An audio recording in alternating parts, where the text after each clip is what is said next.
Have here today. Thank you for the warm-up man I've got, but I don't need a warm-up. Thank you for joining us for this conversation. We are delighted to be having with Mike Pence, the 48th Vice President of the United States. Let me say at the beginning, just in case you're in any doubt, this is on the record and live streamed. We are not under the Chatham House rule. And thank you all for coming here. Thank you to the many online. I was saying to Mike Pence upstairs that we had so many people register interest for this. It's broken our records, at least for the past few years.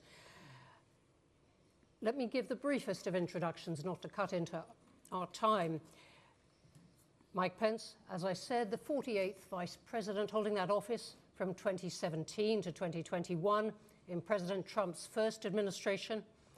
From Indiana, born there, a long political career there, starting off with a law degree and time in law practice, served as a congressman for 6 terms and was governor of Indiana.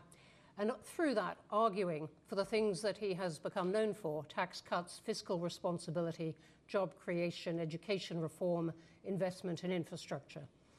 He affirmed the integrity of the 2020 elections that took Joe Biden to the White House, disagreeing with Donald Trump on that point, and defending the constitutional transfer of power on January 6th, 2021. He has also diverged from President Trump's second administration somewhat on the question of support for Ukraine, which I expect we will discuss. He's here in the UK to talk about his book, So Help Me God, to be published next year. I gather you have finished writing it, which is not always true of people who come to talk about their books. So congratulations on that. This is something then of a warm-up tour. He's going to begin with some opening remarks. I will then ask him a few questions, and then over to your questions. I'm sure there will be many of them. With that, welcome to Chatham House.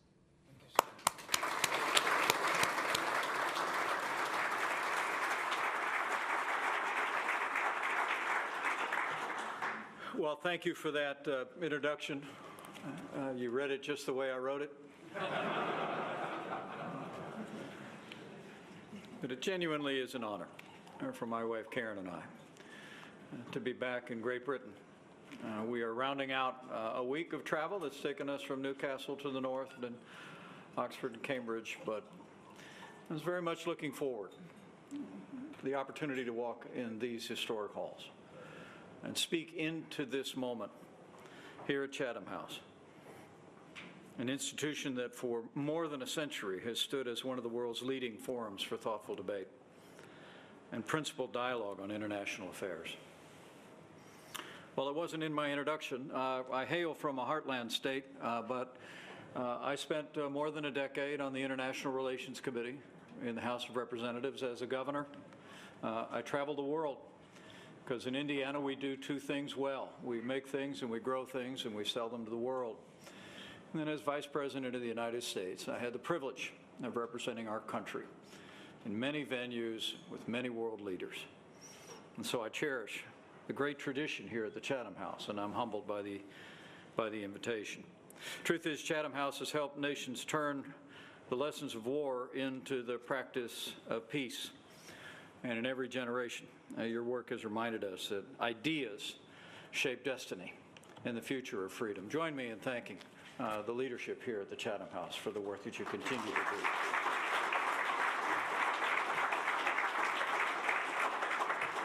Now, while I no longer speak on behalf of the United States, I do speak with confidence as an everyday American who travels our country continuously.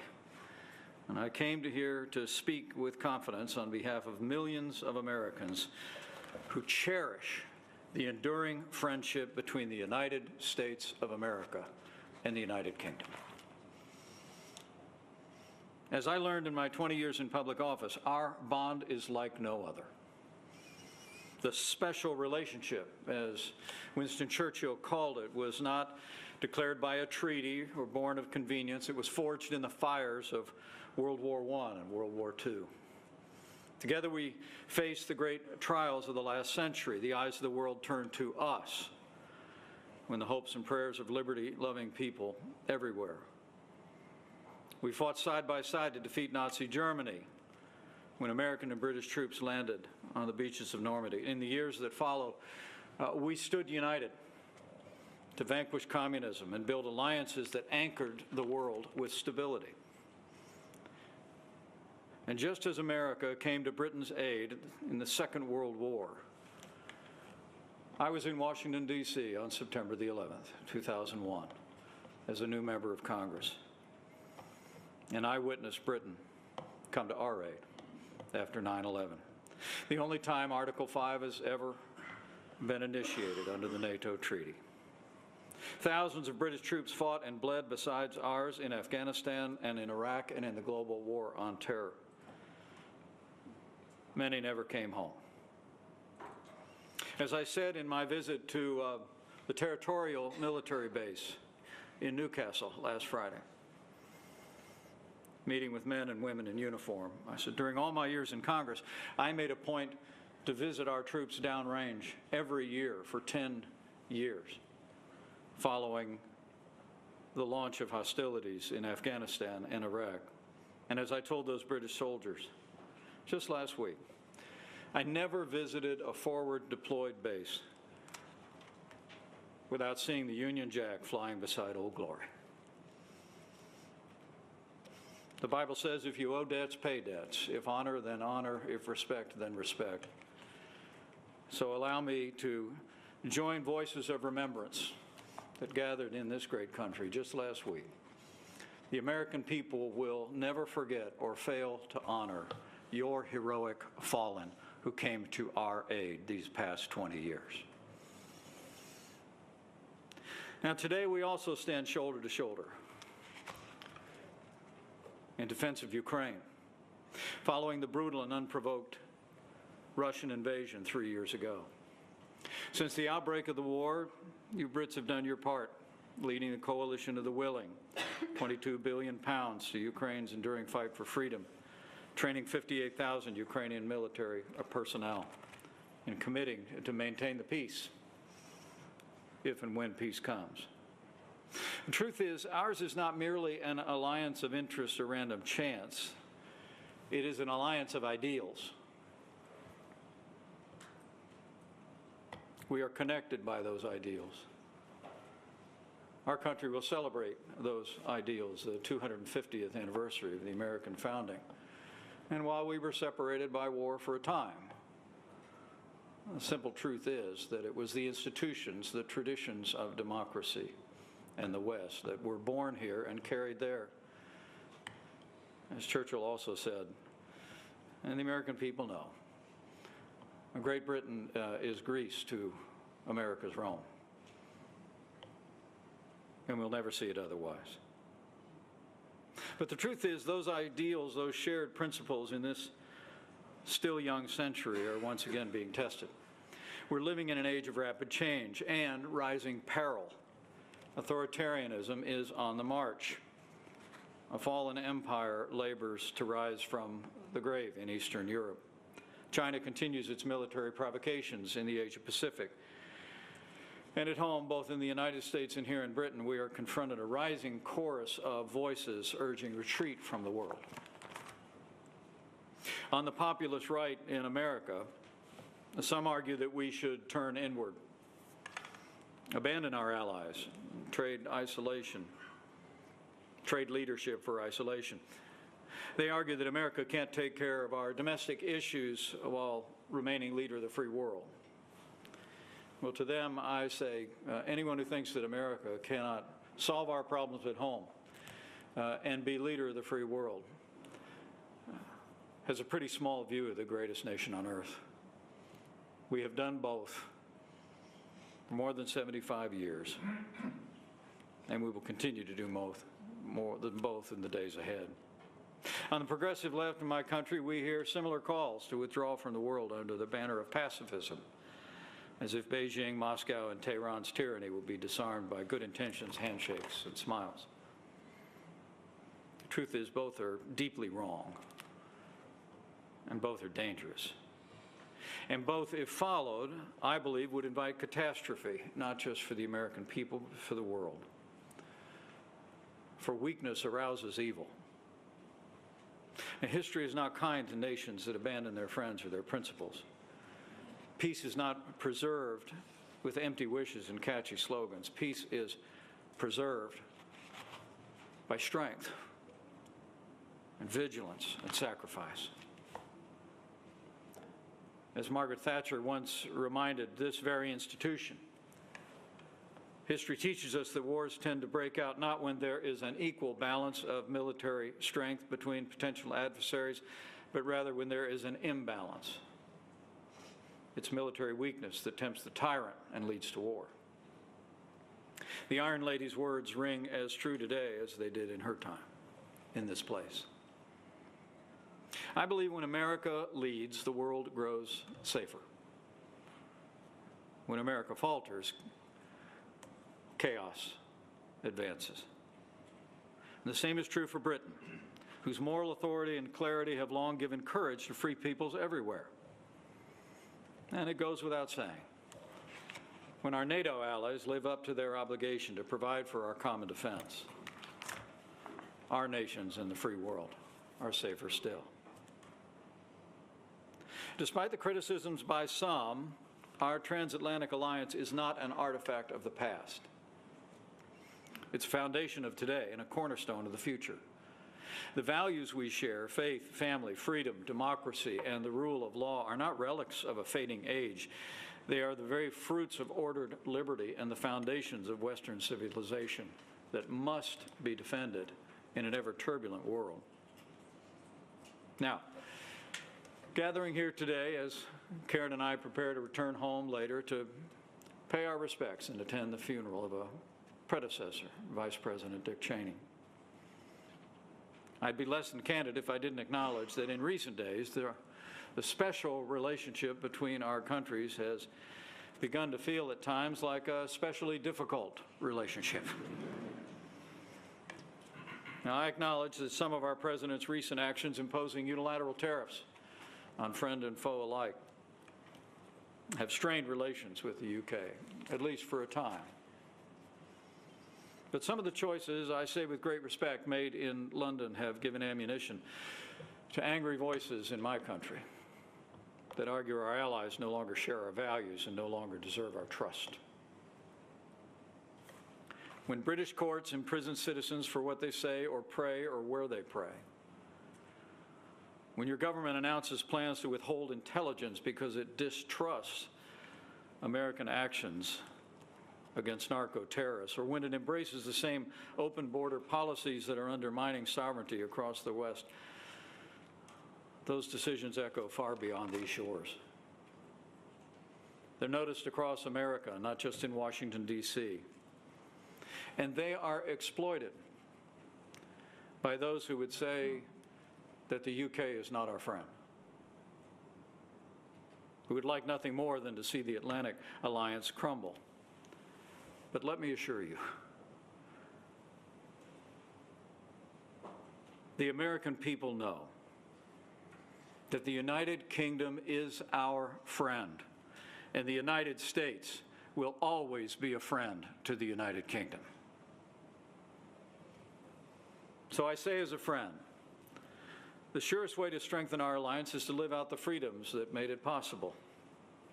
Free speech, secure borders, moral courage to call evil by its name. These are not uniquely American virtues. They're the shared inheritance of freed people. We do well to repair to them. So I came to say today, now more than ever, the United States and the United Kingdom must stand together as the twin pillars of the free world. And nowhere is that calling clearer than in the war raging in Eastern Europe. My wife and I have traveled into Ukraine since Russia's brutal and unprovoked invasion 3 years ago. Just a few short months after the initial invasion, we crossed the border of Poland to a relief center and saw a sight I never thought I'd see outside of black and white films from World War II.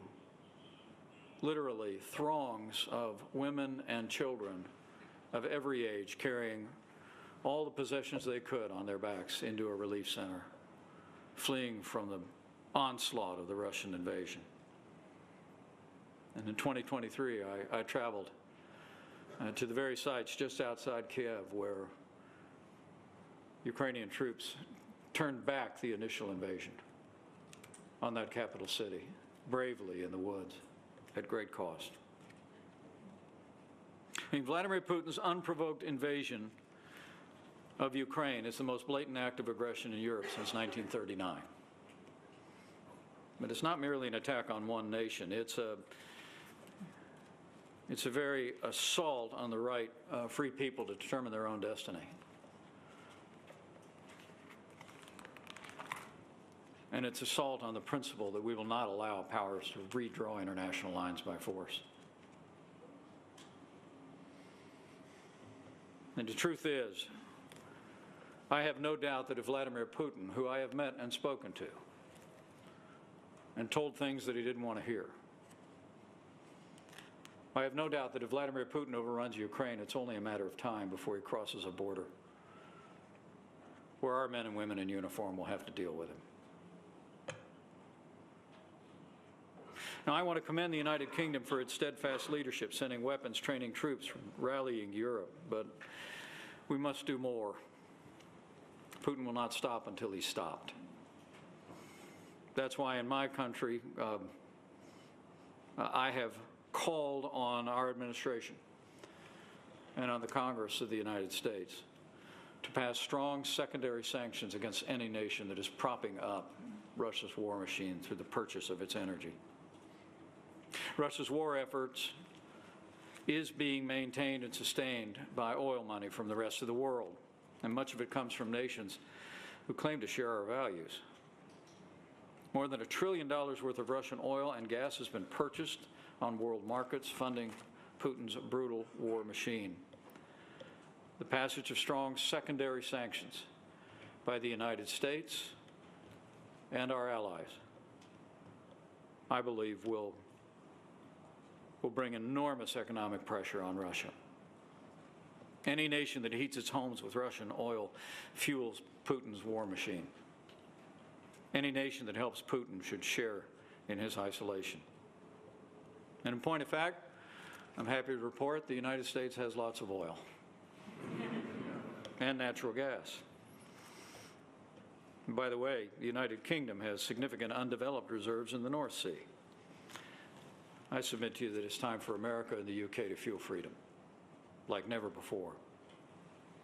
Beyond Europe lies what I think is the greatest challenge to our securities and economies in the free world in the 21st century, and that is the rise of communist China. While continuing to engage in trade abuses, military provocations, and human rights violations, Beijing inches closer to Taiwan each passing day. And of late, President Xi has continued the communist long-running war on Christianity. Just a few weeks ago, they arrested the pastor of one of the largest underground churches in China, Pastor Ezra Jin Mingri, along with dozens of other church leaders. I would submit to you that in support of our shared commitment to religious freedom, our nations must continue to call on the CCP to immediately release the detained church leaders. And in support of our commitment to democracy and a free press, the time has come for Hong Kong to free Jimmy Lai. What China doesn't know is that communism will never defeat Christianity. People who know me well know the introduction I prefer is I'm a Christian, a conservative, and a Republican in that order. The truth is, you can pay £10 and visit the grave of Karl Marx here in London. But if you try to visit the grave of Jesus of Nazareth, he isn't there. He's risen, and his church is on the move.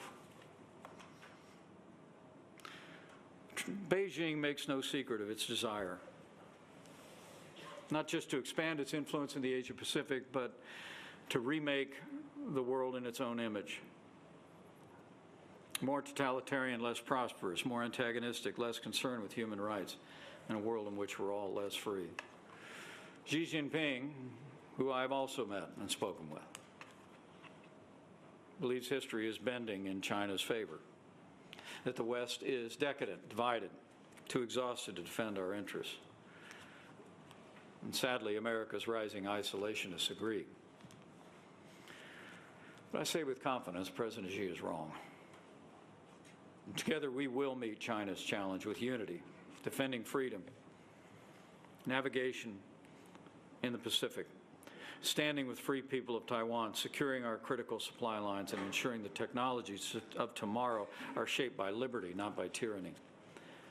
The future does not belong to the Chinese Communist Party. The future belongs to freedom. That's the dividing line of our time, more than ever before in my lifetime. Free nations on one side, and those hostile to freedom on the other. In Europe, Asia, and especially in the Middle East. You know, I'm proud to reflect on the shared, deep historical bond that the United States and the United Kingdom share with Israel. Here in Britain, the tradition of Christian Zionism helped inspire the Balfour Declaration, which in turn paved the way for the rebirth of the Jewish state of Israel. And America was proud to be the first nation on earth to recognize that nation in 1948. It is a legacy worth defending and preserving in our time, fulfilling the hopes of generations, both of our countries, and of the proud Jewish people through the millennia. And make no mistake about it, Israel's survival has never depended on charity. It's depended on partnership. That partnership has made the world safer. As America's B-2 bombers buried the Iranian nuclear program under tons of rubble, it was the Israeli Air Force that cleared the way to a safer world. And as we stand with our cherished ally Israel, I submit to you with great respect that we must also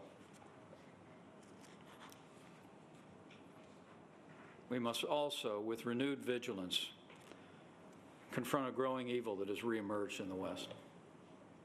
Old hatreds dressed up in new rhetoric on the right and on the left represent a vile and dangerous trend in the Western world.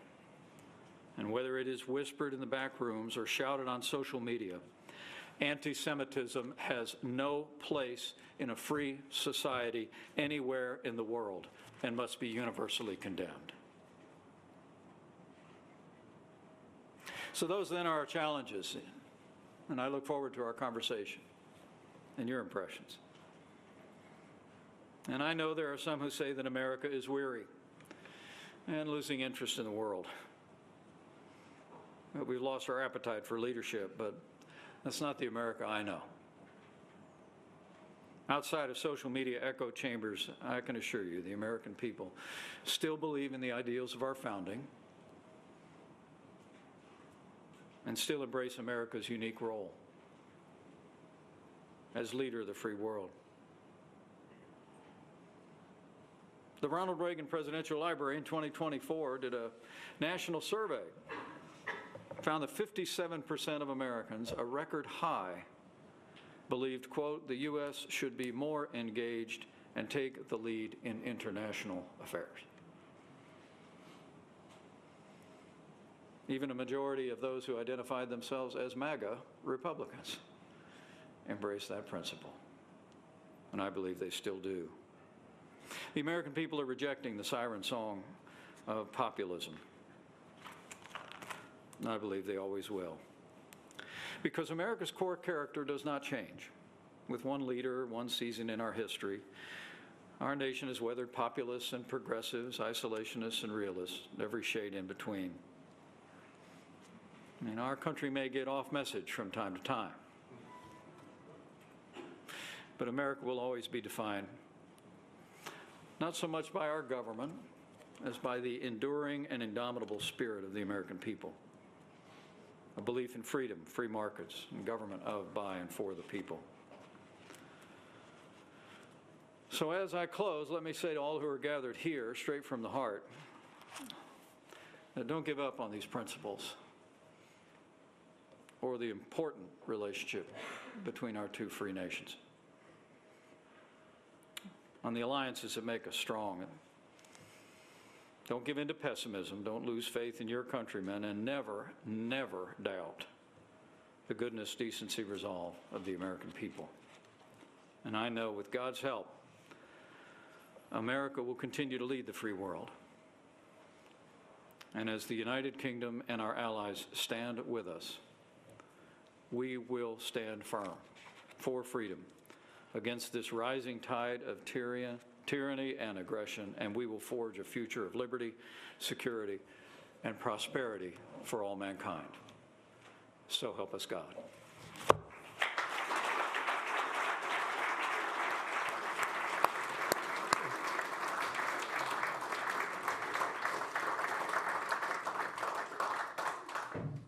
Mr. Vice President, thank you very much indeed.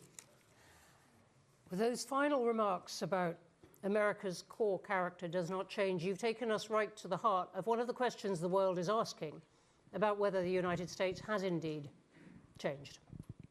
And I wanted to pick up one point, one central point in what you're saying, which is whether the United States still respects the rule of law.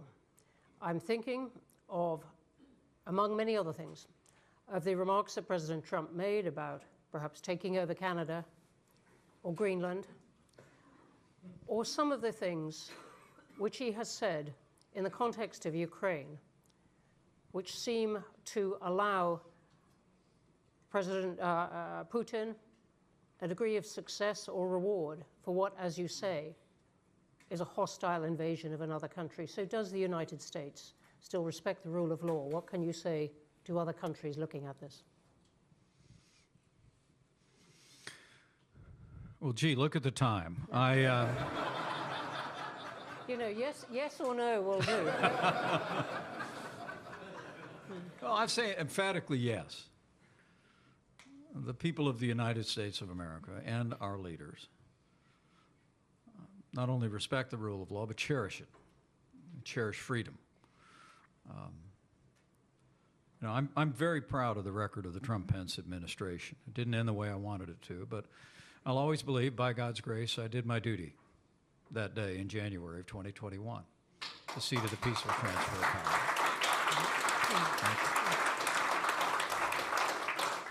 But up until that time, I can tell you that President Trump and I had a close working relationship. Some people think we're a little bit different. But I witnessed the president's words, his ability to garner attention, to initiate engagement with leaders around the world, friend and foe alike. But along the way, I also saw our administration rebuild our military. We unleashed our armed forces. With British support, we took down the ISIS caliphate, took down their leader without an American casualty, and also removed the leader of the Iranian Revolutionary Guard, Qasem Soleimani. We stood without apology for Israel, moved our embassy to Jerusalem. So I would maintain to you that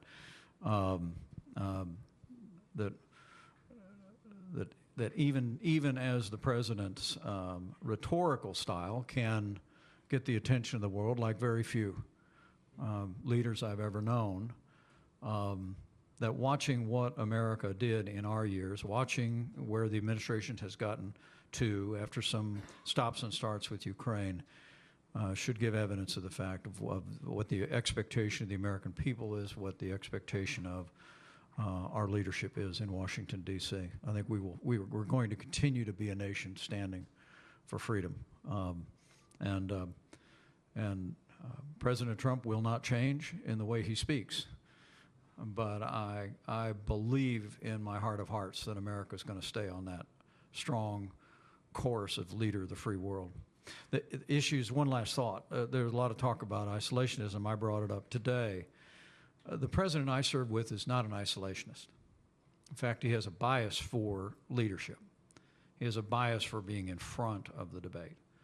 And so I remain hopeful that the United States, whether it be Eastern Europe, the Asia Pacific, and certainly with the progress we've made in the Middle East toward peace, that you'll continue to see America lead on that principle. Okay, so thank you for that. Let me ask you then one detailed point on that about Ukraine, where, as you said, you and your wife have spent some time. Should Europe now assume Ukraine and that conflict is its own to solve, that it won't be getting much more help from the United States? Well, I don't think that. In fact, it was just a couple days ago that I was encouraged.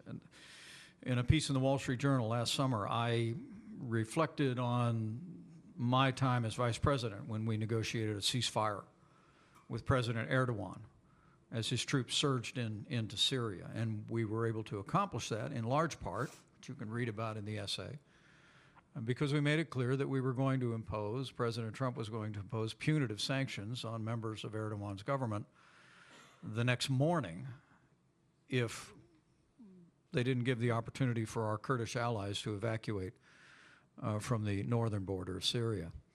I urged the administration and members of the Senate to move those strong secondary sanctions. I've continued to do that publicly, and just 2 days ago I was heartened that President Trump essentially said that he was, in his words, okay with the Senate passing the strong secondary sanctions. And so I don't think, I said in my first trip to Europe as vice president, it was always my impression, America first doesn't mean America alone, but it does mean that our allies would live up to their word to do their part, and $140 billion more of investments by our NATO allies after our first 4 years was evidence that our allies across Europe, here in the UK, did the same. So I don't think you should have the view, other than we should all take the view that this is a real moment of testing of the West. But I think you'll continue to see American leadership. Okay, thank you. Let me ask you about it. You introduced yourself after my introduction, dwelling on what it means to come from a state that makes a lot of things and exports them to the world. Do you think the tariffs that President Trump has brought in will outlast his administration? Well, I hope not. In fact, the Supreme Court of the United States is now currently evaluating whether or not the statute the president has used to impose unilateral tariffs against friend and foe alike is even constitutional. That is claiming that it is an emergency, using that as the basis for these tariffs. Claiming it's an emergency statute, that there's a global emergency.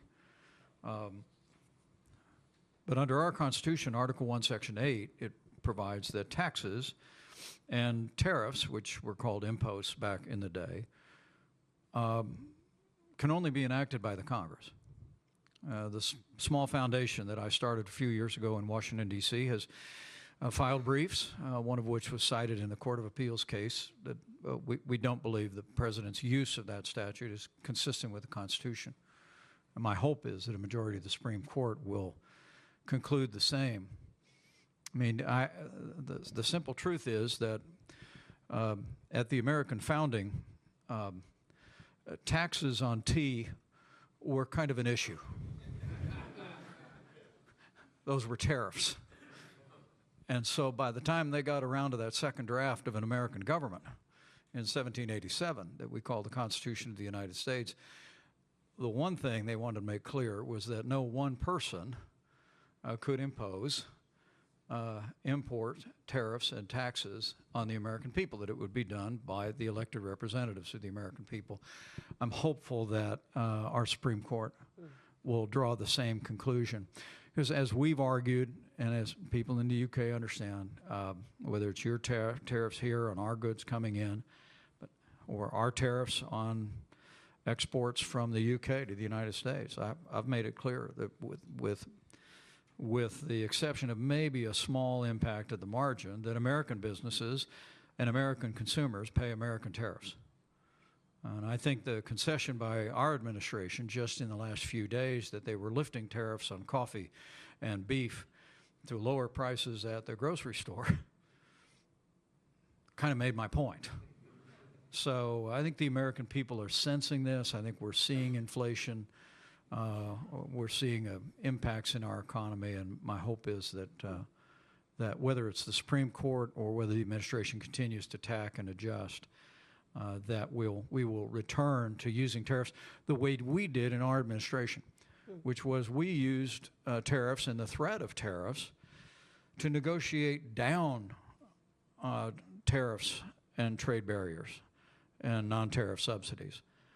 I mean, President Trump threatened to do away with NAFTA and impose harsh tariffs on Canada and Mexico. It set the stage for us to negotiate the largest trade deal in American history, the USMCA. I was sent to give a major speech to the City of London to say that when Brexit was done, we were already putting together working groups to begin to negotiate a free trade agreement with the UK. I mean, it seems to me tariffs have their use as a means of facilitating negotiation, but in economic policy, I believe, with the exception of China, because honestly, after decades of trade abuses, intellectual property theft, I think we've got to stand firm on China. But other than that, I believe in free trade with free nations. And it's one of the ways the free world will prosper and prevail. Thank you very much for that. You mentioned the Supreme Court, and I wanted to ask you about the quality of democracy in the U.S. itself. We've got quite a lot of questions online on that, including one from Haida. Iqbal, thank you. I'm thinking both of the January 6th challenge, but even of a remark by the president in the White House last night at a press conference when he asked a question by ABC News, uncomfortable to his guest, the Crown Prince of Saudi Arabia, and suggested that ABC's license, one of the main broadcasters of the US, should be taken away. What about the quality of democracy in the US? What should the rest of the world make of it?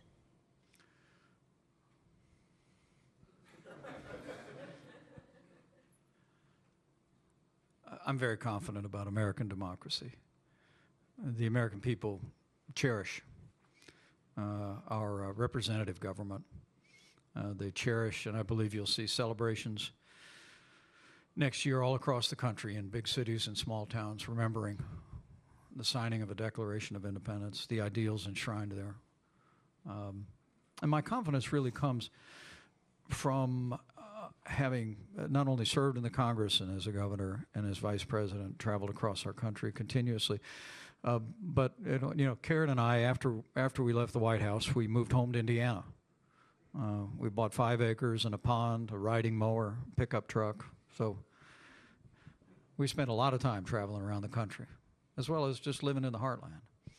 And I have to tell you, there has not a day gone by traveling anywhere across the United States that I haven't been deeply humbled by having people come up to me on the right, on the left, everywhere in between, and express appreciation for our service, particularly on that fateful day. And it has reiterated to me the deep love the American people have for our Constitution. You know, we've had a few elections since then. There have been reforms at the state level for elections. The 2022 elections went off without a hitch. 24 elections worked out just fine for the president. We just had midterm elections, less so, but without controversy. And I think you can be confident the American people are going to continue to demand that we live up to that ideal and that principle of representative democracy. I know there are going to be a lot of questions, so let me just ask you one more. You mentioned some points where you thought the UK was going wrong. We have the budget next week, where the Chancellor is expected to bring in a lot of tax rises and is grappling with the rising size of the state here. These are principles you've argued against all your life. Is this somewhere where you think the UK is going wrong? Well, I would just caution friends about ignoring the real threat to the long-term security and prosperity of both of our countries, and that's public debt. And let me, before I have to say the US is in a worse position than the UK on that. I was about to say, before I criticize my friends, when I arrived in Congress, our national debt was $3 or $4 trillion. It's $38 trillion today and rising.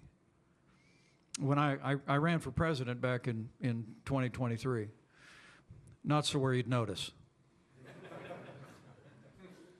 But it was a rich experience. But I think only of the 8 candidates in that primary, not counting the one that won, only 2 of us were talking about the national debt. Only 2 of us were talking about the only real way to solve the national debt is with compassionate reforms of the entitlement programs that consume more than 80% of federal spending. Now, why did I open that up by saying the greatest threat to our security and prosperity?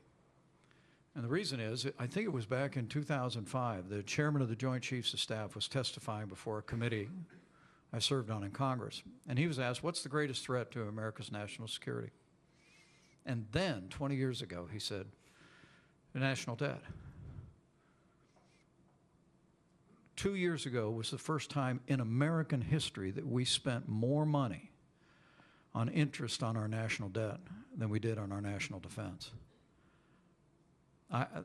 I would say to you, don't look to us as a good example, but I would urge friends across the pond here, maybe lead like Great Britain has done before. You know, a lot of times I say that good ideas sometimes follow the sun across the Atlantic.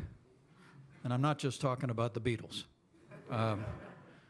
But policies that echo and they come to the West and they impact. I would love to see the people of Great Britain call upon their leadership to lead on the kind of fiscal reforms that will put us back on a sustainable path. I'll continue to be a voice for that in our country, but I think we have a moral obligation to lift this mountain range of debt off our children and grandchildren for our security and our prosperity, and I'll continue to champion it. Thank you very much. Let's go to questions. Lots of hands up. Right, let me come here first in the front row.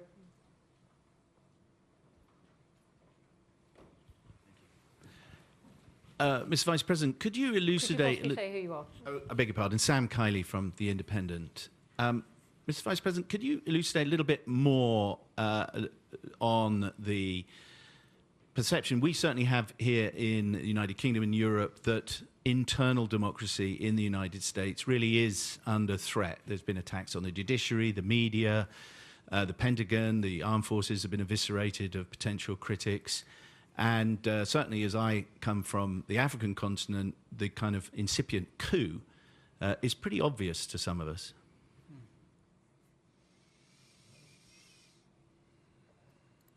I understand the perception, and I understand the way actions get written about.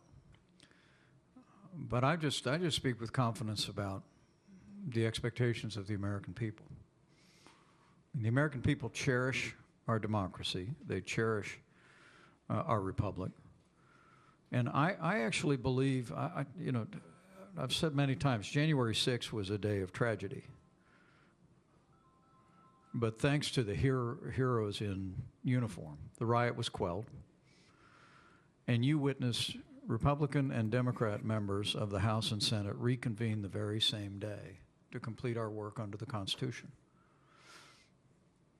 So that day of tragedy became a triumph of freedom. And while, as I said, I still have my critics, even in my own party, on my actions that day, I believe the overwhelming majority of people in my party and across the country look to that day and are grateful to all of us. Now, the only heroes I saw that day were wearing uniforms. But the fact was that every member of the House and Senate, Republican and Democrat alike, reconvened the very same day and did their duty and did their work. Should be a source of great confidence. There's always, with changing administrations, there's always cross currents, and perceptions can vary. But I have great confidence in the expectations of the American people, and you should too. Okay, thank you. The woman right here towards the back, two in from the aisle. Thank you very much, Mr. Vice President. Judy Al-Harthi from the Leadership International Program at Chatham House. We're all witnessing the Crown Prince of Saudi Arabia's visit right now to the White House, and we're hearing about a potential defense pact and new AI agreements. We're hearing also that this partnership will evolve beyond the traditional. What will that look like in the short term and in the long term? Well, I saw a lot of the press coverage yesterday, and people seemed surprised at the engagement with Saudi Arabia for a variety of reasons. But it's important to remember that the first international trip that the president took under our administration was to Riyadh. We engaged Arab nations directly and immediately, even while we stood without apology with our most cherished ally, Israel. We, as I said, moved the American embassy to Jerusalem. We recognized the Golan Heights. We were told by many sincere voices in international relations that that would result in harvesting the whirlwind, that war would break out in the region. In fact, what broke out was the Abraham Accords. 2020, while the world was wrestling with the worst pandemic in 100 years, we still nevertheless were able to gather on the south lawn of the White House and have two Arab nations normalize relations with Israel. And while I've expressed concerns here during my trip in the UK about the sale of F-35 aircraft to Saudi Arabia, I mean, given that's the most advanced aircraft platform that we have, stealth technology, and I am hopeful the administration will carefully consider the transfer of that technology to Saudi Arabia and take steps to ensure that that technology does not fall into China's hands. Forgive me, is that your main concern, that China gets access to it as opposed to changing the balance of power? It is a very real concern because I'm very aware of our military superiority and our technologies, and the F-35 platform is chief among them. But the other part of that is I hope what comes from it is I hope Saudi Arabia will find its way onto the Abraham Accords. That would be a colossal development in the region, and it may well signal, after the horrors of October the 7th and the tragedy of the war the necessary war that Israel prosecuted in Gaza since, it might well herald a completely new season for peace in the region. Okay, thank you. Here, second up. My name is Nishan Chilkuri, Chatham House member, and I work for the Daily Mail. Mr. Vice President, you've obviously paid a big price for your commitment to upholding the Constitution. Going into the next election, do you expect to see actions that will challenge it yet again? What are your biggest fears?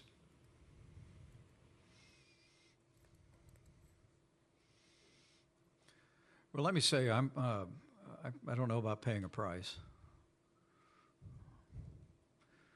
Last Tuesday, and in our country, on November 11th, we remembered people that really pay a price. And but I can honestly tell you that I don't have those concerns. I mean, there always are going to be voices on the fringes of the right and the left. It seems, particularly with social media, that they find megaphones on the right these days more than they found them before. But I have to tell you that the American people that I know just won't have it. It just won't have it. It was one of the reasons why on that day, I remember as I was witnessing with my wife at my side, we had been escorted off of the Senate floor. The Secret Service wanted me to leave the building, but I was determined to stay at my post and finish our work. By God's grace, we did.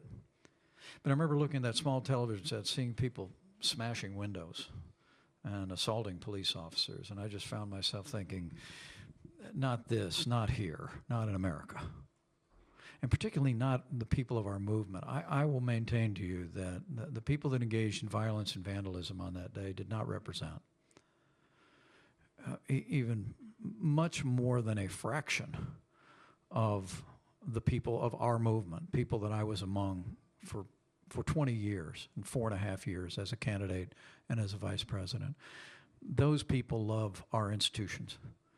The American people, I think, are the most generous, most patriotic, most God-fearing, innovative people the world's ever known, and they're going to hold our country to account in the days ahead. Thank you. I'm going to take another one here, front row.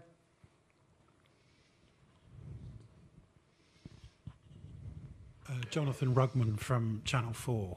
I wanted to ask a question about a former resident of Indiana, actually, the journalist Jamal Khashoggi, who was a student there. Yesterday, the president said that the Saudi Crown Prince knew nothing about the killing of Jamal Khashoggi. Do you believe that? And did you see evidence to the contrary when you were in the White House, given that the subsequent intelligence assessment, which was published, said otherwise? I would not have said that. Beyond that, I would not. I think the president also praised his record on human rights. Look, there's.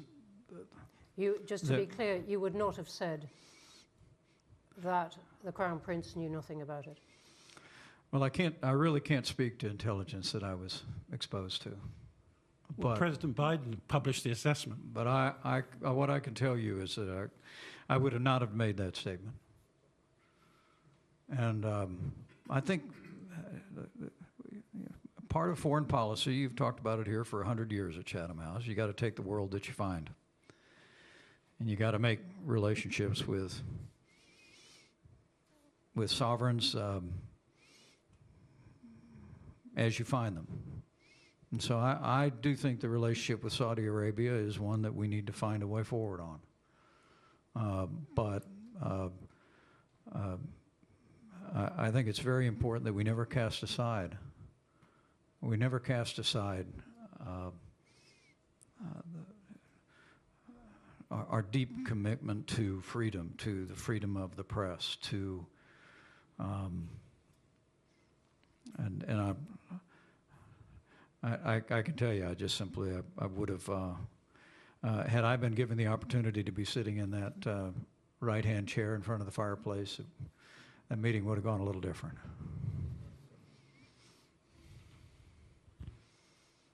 Right at the back near the door. Olivia. Thank you, Olivia O'Sullivan, Chatham House, and thank you for speaking to us today, Mr. Vice President. I have a question about immigration. In your remarks, you said when the UK makes certain choices, including around open borders policies, it raises questions among some in the US about the relationship and the alliance. In the past year, this UK government has significantly tightened immigration rules on skilled workers, on family reunification, for students, and most recently on refugee status. So when you say open border policies, can you say specifically what you mean? And in your view, what immigration policies should countries pursue in order to be assured the US will remain their ally? Thank you. Well, I speak more about perceptions in our country about the UK. And I don't believe in foreign interference in elections or policy. So I'll leave you to that. But there has been a perception of open borders, not only in the UK, but among other European nations. And the Biden administration essentially undid all the policies that we had put into effect that secured our southern border and ended asylum abuse almost overnight with what actually I negotiated came to be known as the Remain in Mexico policy. We required people, if they applied for asylum in the United States, that we would process their application, but we would require them to wait in Mexico, as opposed to disappearing into the United States, as literally millions were able to do in years before and after. The new administration has put all those policies back into effect, and essentially illegal immigration and asylum abuse has virtually disappeared. A nation without borders is not a nation. And I think it's absolutely essential that that our nations not only secure our borders, but I will also say to you, I think our immigration system in America is broken. And I can't speak to it here in the UK, but it looks like you might have the same problem. I mean, immigration ought to be an invitation for people to come in to your country. I think it was Adam Smith that said, no nation grows but by population. So you want positive immigration into your country, but you also want people, to come to the UK to be British. We want people to come to the United States to be Americans. My grandfather got on a boat in Ireland in 1923, sailed across the Atlantic, stepped onto Ellis Island, never lost that Irish brogue. Michael Richard Pence was named after Richard Michael Cawley. Proudest man I ever knew, and he was a proud American. He never forgot his home across the pond, but in what he used to call the old country. And I've been to that house he grew up in. But he came to be an American, to embrace American ideals. I don't think we have, in our country, I'll just say, I don't think we have an orderly system of immigration that really ought to open the doors based on merit into the country in ways that will benefit people who aspire to live the American dream, but also meet the needs of our country. And to the extent that the UK faces the same challenges, but to me, the first order of business is secure the border. Stop the flow of illegal immigration and illicit drugs coming into our country, claiming hundreds of thousands of American lives. The second step is the one we're waiting to do, and that is to reform a broken immigration system, and I hope we will. Thank you for that. There are so many hands up, and I am so sorry that we are going to have to stop right there. There are terrific questions online as well, everything from rare earths to fossil fuels. Someone has said in Trumpian capitals, welcome, dear VP, thank you for your service to the world, sir, as well. And we have lots more. The Taliban and Jeffrey Epstein, not normally entities you get in successive paragraphs of text, I have to say.